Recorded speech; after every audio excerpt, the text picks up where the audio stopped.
when you solve two-step equations, we've been practicing one-step equations, which is where you just have like x plus 3 equals 4, and you just do the inverse of the one thing, and then you get your answer. Well, now we'll have two operations that we have to do in order to find the value of our variable. So the first thing we do is look to see which side of the equation the variable is on. Once you do that, let's say we have 2x plus 3 equals 7. So I look to see which side of the equation the variable is on. It's on the left side. So the only thing I'm worried about is right here on the left side. I'm going to use the distributive property only on the side with the variable if necessary. For this problem, it's not necessary, so I go to the next step. I'm going to do the inverse operation of the constant. The constant is the number that is by itself. It's the number that is not attached to the variable. So the constant on the left side of the equation is 3. This is adding 3, so the inverse of adding is to subtract 3. That leaves me with 2x. What I do on the left side, I have to also do on the right side. Now I have a one-step equation. To solve a one-step equation, you do the inverse of that one operation. So we're going to do the inverse operation of the coefficient, the number right beside the variable, or in some cases it might be under the variable. If you have a coefficient with a variable, like 2x, that means 2 times x. The inverse of multiplication is division. So we would divide by 2. 2 divided by 2 is 1. That leaves me with x. On the right side, 4 divided by 2 is 2. My answer is 2. You can always check. The great thing about equations is you can plug the value of your variable back into the equation to see if you did it correctly. 2 times x, we said x is 2, so 2 times 2 plus 3 equals 7. Now I do the order of operations. 2 times 2 is 4. Bring everything else down. 4 plus 3 is 7. If I get a true statement, 7 equals 7, then I know that I solved it correctly, and my answer is, in fact, 2. X equals 2.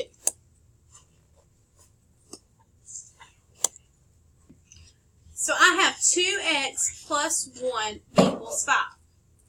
I'm going to do the inverse operation of the constant.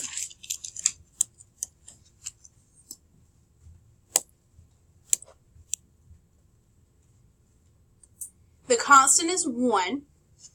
I'm adding 1, so the inverse of adding 1 is going to be subtract 1. 1 minus 1 cancels itself out, leaves me with 2x.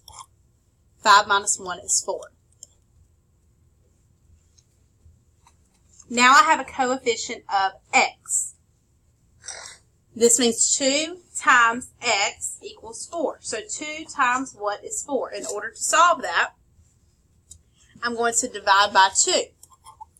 2 divided by 2 is 1. That leaves me with x. What I do on one side, I have to do on the other. 4 divided by 2 is 2. So x equals 2. I'm going to plug that back in to check it. 2x plus 1 equals 5. 2 times 2 is 4. 4 plus 1 is 5. 5 equals 5, so I know that x does in fact equal 2. For number 2, I have 8 equals x divided by 2 minus 14. My variable is on the right side, so I'm moving everything to the left side. My constant is 14. I'm subtracting 14. The inverse of subtracting is addition. So I'm going to add 14 to both sides. That leaves me with x divided by 2. 8 plus 14 is 22. Now I have 22 equals x divided by 2. When I have a number underneath my variable. When I'm dividing, I'm going to do the inverse of that. I'm going to multiply by 2. The 2's simplify, they cancel each other out. And 2 times 22 is 44. When you have your variable on the right-hand side, if you get 44 equals x, you want to start getting into the habit of rewriting it where your variable is on the left side. It's not wrong if the variable is on the right-hand side, but after equations, we're going to go into inequalities, and you're going to have your variable on the left-hand side. So we want to go ahead and get into the habit of rewriting this to look like this, so our variable is on the left side instead of the right side. Number 3, 8 equals 12 minus 2x. My variable is on the right side, so I'm going to move everything over to the left side. I'm isolating my variable. I have a positive 12. To get rid of a positive 12, I have to subtract 12. Because 12 minus 12 is 0. That leaves me with negative 2x. 8 minus 12. When I cannot take 12 from 8, so I'm going to have to use additive inverse. I keep my first number, change subtraction to addition, take the opposite of the second number. My signs are different, so I subtract. 12 minus 8 is 4. My bigger number is negative, so 4 is negative. 8 minus 12 is negative 4. So now I have a one-step equation. Negative 4 equals negative 2x. Negative 2x is multiplication. So I'm going to divide by the coefficient of x. I'm going to divide by this negative 2. Because negative 2 divided by negative 2 is 1. If I just divided by 2, that would be negative 2 divided by 2, which would be negative 1. That would leave me with a negative x. I don't want a negative x. So I have to divide by the whole coefficient, including the sign in front of it. What I do to one side, I do to the other. I have a negative divided by a negative, so that's a positive. And 4 divided by 2 is 2. So 2 equals x. My variable is on the right-hand side, so I want to rewrite this to where the variable is on the left-hand side. X equals 2.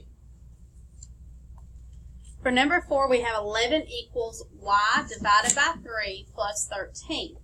My variable is on the right side, so I'm moving everything over to the left side using inverse operation.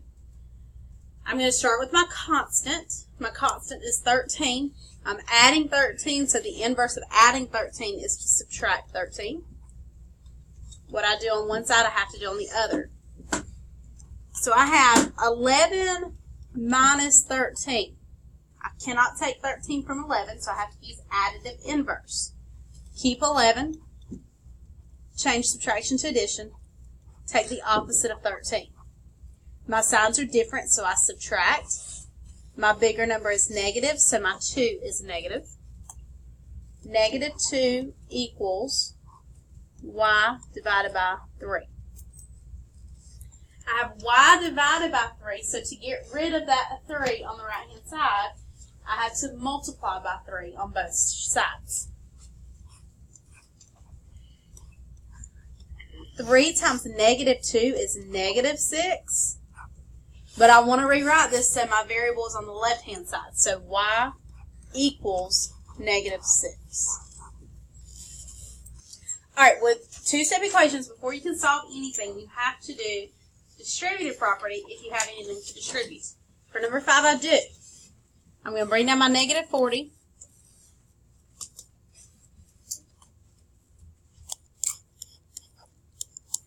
Ten times 4 is 40.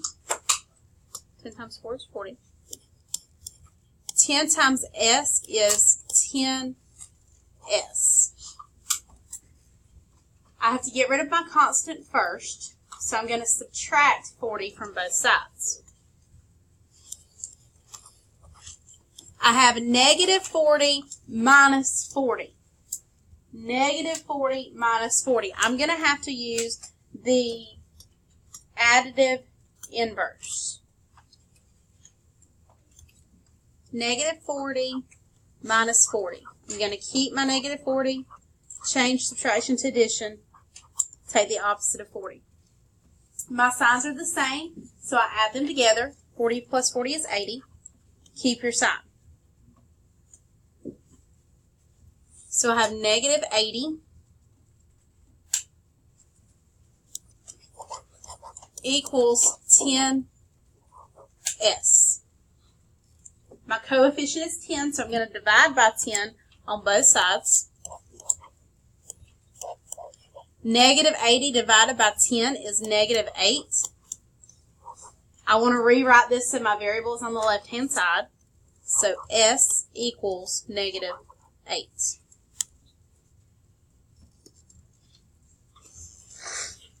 All right, for number 6, we have negative 3 times m minus 2 equals 12. First thing I'm going to do is distribute. Negative 3 times m is negative 3m. Negative 3 times negative 2 is positive 6 equals 12. First thing I'm going to do is get rid of my constants. I'm going to subtract 6 from both sides. That leaves me with negative 3m equals 12 minus 6 is 6. My coefficient of my variable is negative 3. That means negative 3 times m. The inverse of multiplication is division. So I'm going to divide by negative 3 on both sides. That leaves me with m equals 6 divided by negative 3 is negative 2. My variable is written on the left side, so I don't have to rewrite it. That's just my answer.